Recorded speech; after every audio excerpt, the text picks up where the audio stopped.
గడ్డ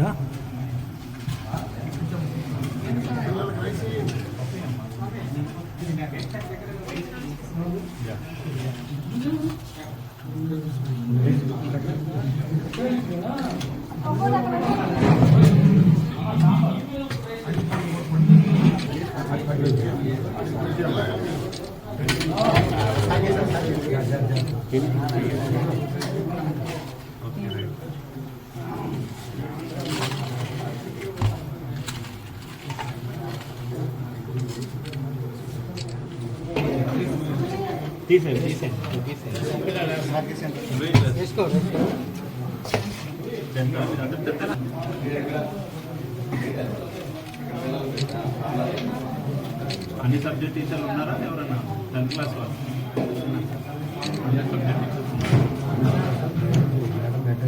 social welfare and BC welfare hostels nearly 100 దాకా ఉన్నాయి. సో అన్ని చోట్ల కూడా ఈరోజు ప్రత్యేక అధికారులను పంపించి పల్లె నిద్ర హాస్టల్ స్టే అనే కార్యక్రమానికి శ్రీకారం చుట్టడం జరిగింది. సో స్పెషల్ ఆఫీసర్స్ అందరూ కూడా హాస్టల్స్కి వెళ్ళి అక్కడ ఉన్నటువంటి విద్యార్థులతోటి ఇంటరాక్ట్ అవ్వడం జరుగుతుంది. ఇందులో ప్రధానంగా 4 అంశాలను మనం కవర్ చేయడం జరుగుతుంది. ఫస్ట్, వారికి మంచి ఫుడ్ మెనూ ప్రకారంగా ఇవ్వడం జరుగుతుందా లేదా అనేది చూడడం జరుగుతుంది.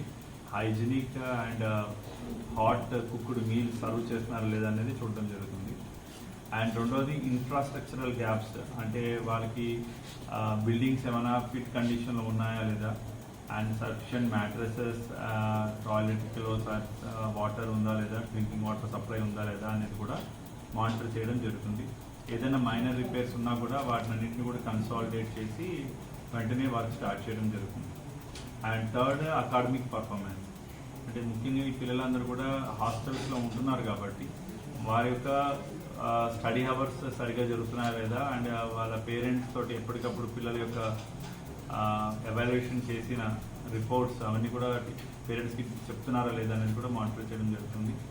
అండ్ ఫైనల్గా ఏంటంటే ఇక్కడ హెల్త్ ఇష్యూస్ ఎక్కువగా వస్తున్నాయి గిరిజన ప్రాంతాల్లో, ముఖ్యంగా మలేరియా, డెంగ్యూ ఇలాంటి చిన్న సమస్యల వల్ల ఇటీవల కాలంలో 2 విద్యార్థులు కూడా చనిపోవడం జరిగింది.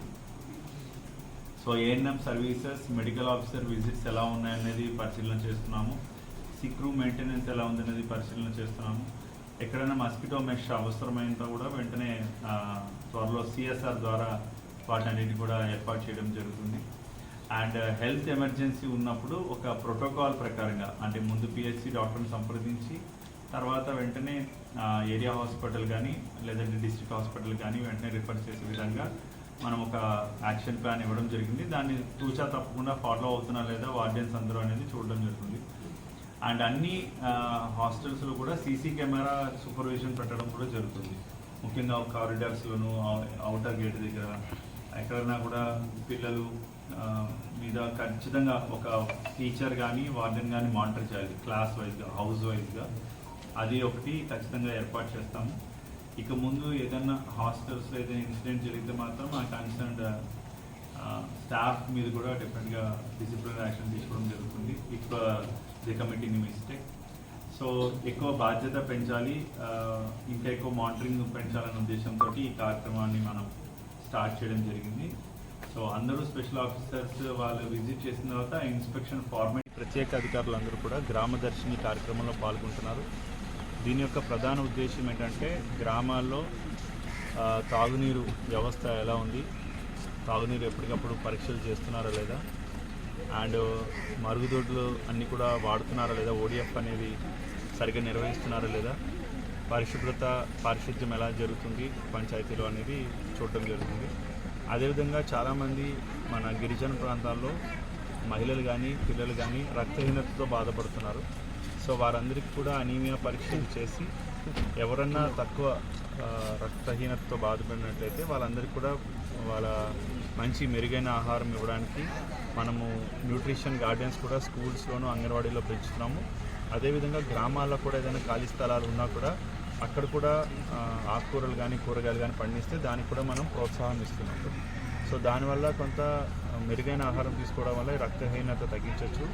ఇంకా సిక్కిల్ సెల్ అనీమియా ఉన్న వాటి మీద ఏఎన్ఎంలు ఆశాలు ప్రత్యేకమైన శ్రద్ధ పెట్టి ఎప్పటికప్పుడు వాళ్ళకి రక్త పరీక్షలు నెలకొకసారి చేసి వాళ్ళ ఆరోగ్యంని పరిశీలించాల్సిందిగా కూడా చెప్పడం జరిగింది.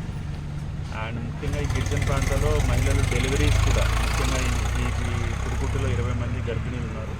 సో వారందరిలో 7 హై రిస్క్ ఉన్నారు. సో వారి ఆరోగ్యం ఎప్పటికప్పుడు డాక్టర్ కానీ ఏఎన్ఎం కానీ ఆశా కానీ మానిటర్ చేస్తూ వారిని ఐటీసీలో కానీ హాస్పిటల్ కానీ ముందుగా అడ్మిట్ చేసి సుఖప్రసవం అయ్యేలా చూడాల్సిన బాధ్యత ఉండాల్సిందిగా చెప్పడం జరిగింది.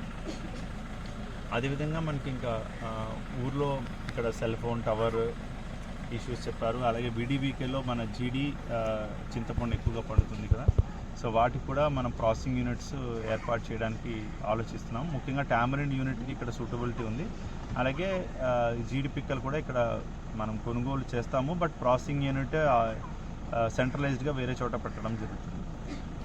సో ఓవరాల్గా దీనివల్ల ఏంటంటే ప్రజలకి యొక్క ఇష్యూస్ మనకి బాగా ఫీల్డ్ లెవెల్లో ఏం జరుగుతుందనేది తెలియడం జరుగుతుంది. So that we can have a better administration.